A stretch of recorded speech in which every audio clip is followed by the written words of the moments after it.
So this is going to be a video on how to find a vacuum leak with a scanner and a can of brake clean. I know somebody's going to say, oh, that's not right, but guess what? We've been doing this for a long time, and now this crap brake clean that they try selling us, it takes a lot to ignite this stuff if it's not a direct flame. I've sprayed this stuff right on spark plugs, won't even light it off sometimes.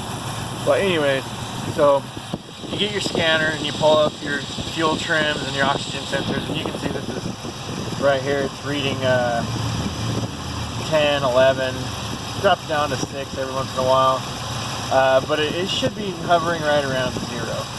So I already figured it out. It was this, it's the EGR. So now I'm simulating how we found it.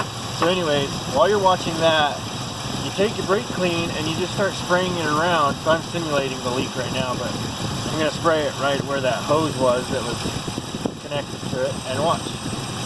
Those, they come all the way down to 0 and go right past it.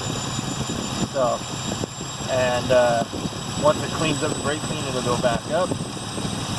And that's how you find a vacuum leak with a scanner and a short-term fuel trim and a can of brake clean.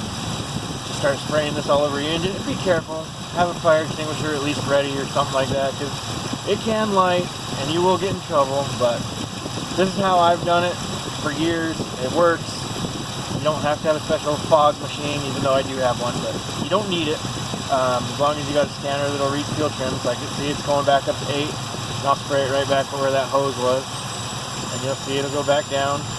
There it goes. Starts going down to this. So once I put this other part on and I drive it, those long-term fuel trims will come back down. So, yep, that's how you do it.